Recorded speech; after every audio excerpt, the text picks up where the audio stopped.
IT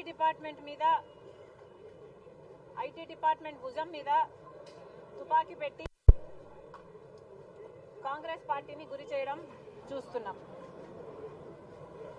Congress party 1800 కోట్ల రూపాయలు చెల్లించాలని కాంగ్రెస్ పార్టీకి ఐటీ నోటీసులు ఇప్పించింది బీజేపీ పార్టీ.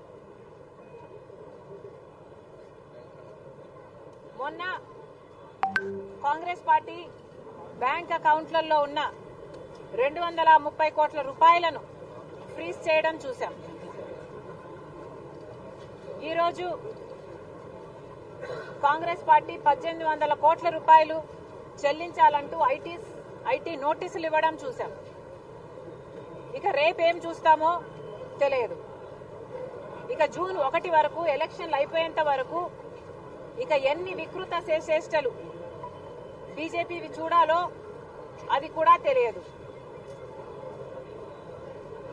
ఇలా మనం బతుకుతున్నది భారతదేశంలోని ఇది ప్రజారాజ్యం, ఇది ప్రజాస్వామ్యం గల దేశమని, ఇక్కడ అమలవుతున్నది భారత రాజ్యాంగమని బీజేపీ పార్టీకి గుర్తున్నట్టు లేదు. ఈరోజు మన దేశంలో ఎక్కడ భారత రాజ్యాంగం అమలు అవటం లేదు. భారతీయ జనతా పార్టీ రాజ్యాంగం మాత్రమే అమలవుతుంది. వాస్తవానికి అడుగుతున్నాం, ఇది భారతీయ జనతా పార్టీయా లేకపోతే భయంకరంగా బెదిరిస్తున్న జనకంటక పార్టీయా? అసలు ఏమిటి మీ ఉద్దేశం? బీజేపీ పార్టీకి ఎలక్టోరల్ బాండ్స్ ద్వారా 7,000 కోట్ల రూపాయలు వస్తే తప్పు లేదు. అది ఎవరిచ్చారు, ఎందుకు ఇచ్చారు, ఎప్పుడిచ్చారు అన్న అంశాలన్నీ రహస్యమే. బీజేపీ పార్టీ ఇన్ని రహస్యాలు దాచిపెట్టినా పర్వాలేదు, కానీ కాంగ్రెస్ పార్టీకి మాత్రం ఏ రకంగా బలం చేకూరకూడదు అన్నదే బీజేపీ పార్టీ లక్ష్యంలా కనిపిస్తుంది. కాంగ్రెస్ పార్టీ బలపడకూడదు, కాంగ్రెస్ పార్టీ చేతిలో చిల్లి గవ్వ కూడా ఉండకూడదు, కాంగ్రెస్ పార్టీ అభ్యర్థులకు గాని కాంగ్రెస్ పార్టీ క్యాంపెయినింగ్ కి గాని ఒక్క పైసా కూడా ఖర్చు పెట్టే వీలు లేకుండా కాంగ్రెస్ పార్టీని క్రిపుల్ చేసే అజెండా పెట్టుకుంది బీజేపీ పార్టీ. ఎందుకు అని అడుగుతున్నాం. మీరు కాంగ్రెస్ పార్టీని చూసి భయపడకపోతే ఎందుకు ఇలా జంకుతున్నారు, ఎందుకు ఇలాంటి చేష్టలు చేస్తున్నారు? బీజేపీ పార్టీ సమాధానం చెప్పాలి. ఈరోజు బీజేపీకి ఓటమి భయం పట్టుకుంది కాబట్టే కాంగ్రెస్ పార్టీని అదే పనిగా టార్గెట్ చేసి ఈ ఐటీ నోటీసులు ఇవ్వడం అయితేనేమి, మొన్న బ్యాంక్ అకౌంట్ లో 230 కోట్లు ఫ్రీజ్ చేయడం అయితేనేమి, ఇలా ఐటీని గాని సిబిఐని గాని ఈడీని గాని వాడుకొని కాంగ్రెస్ పార్టీకి మేలు చేసే ఏ విషయంలోనైనా కాంగ్రెస్ పార్టీకి మేలు జరగకూడదు, కాంగ్రెస్ పార్టీ ఒక్క రకంగా కూడా లాభపడకూడదు అన్న అజెండానే పెట్టుకుని బీజేపీ పార్టీ పనిచేస్తున్నట్టు కనిపిస్తుంది. దీన్ని కాంగ్రెస్ పార్టీ తీవ్రంగా ఖండిస్తుంది.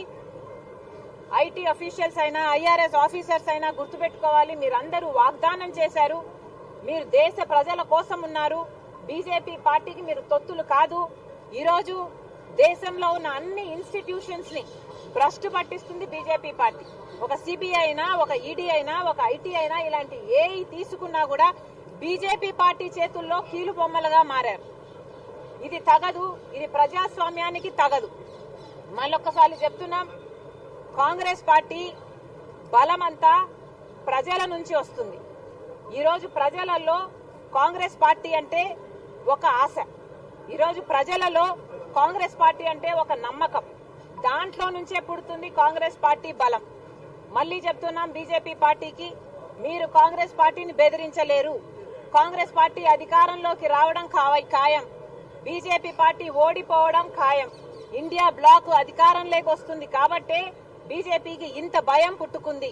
లేకపోతే ఆఖరికి చంద్రబాబు గారితో ఎందుకు పొత్తు పెట్టుకుంటారు బీజేపీ పార్టీ? బీజేపీ పార్టీ సమాధానం చెప్పాలి, చంద్రబాబు గారు కూడా సమాధానం చెప్పాలి. చంద్రబాబు గారు అసలు మన రాష్ట్రానికి ఒక్క మేలు కూడా బీజేపీ పార్టీ చేయకపోయినా ఎందుకు పొత్తు పెట్టుకున్నారో రాష్ట్ర ప్రజలకు ఇంకా చెప్పనే లేదు చంద్రబాబు గారు.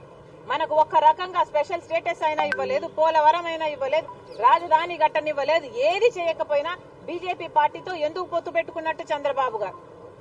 అదే రకంగా జగన్మోహన్ రెడ్డి గారు ఒక్క మేలు కూడా బీజేపీ పార్టీ మనకు చేయకపోయినా వాళ్ళ రాజ్యసభ వాళ్ళ మనుషులకు మీరు రాజ్యసభ మెంబర్లు ఎందుకు ఇస్తున్నారు? అదానికి అంబానీకి మీరు ఎందుకు పనిచేస్తున్నారు? మీ టీడీడీ మెంబర్షిప్ అయితేనేమి ఇలాంటివన్నీ బీజేపీ వాళ్ళకి ఎందుకు ఇస్తున్నారు? ప్రతి బిల్లుకు ఎందుకు సహాయపడుతున్నారు? ఇలా బీజేపీ తొత్తులుగా ఎందుకు మారారు వైసీపీ టీడీపీ పార్టీలు? ప్రజలకు సమాధానం చెప్పాల్సిన అవసరం ఉంది. మళ్ళీ హెచ్చరిస్తున్నాం, బీజేపీ పార్టీ ఈ రోజు అవమానించింది కాంగ్రెస్ పార్టీని కాదు, ఈ రోజు బీజేపీ అవమానించింది దేశ ప్రజలను, ప్రజాస్వామ్యాన్ని, మన భారతదేశ రాజ్యాంగాన్ని. Thank you.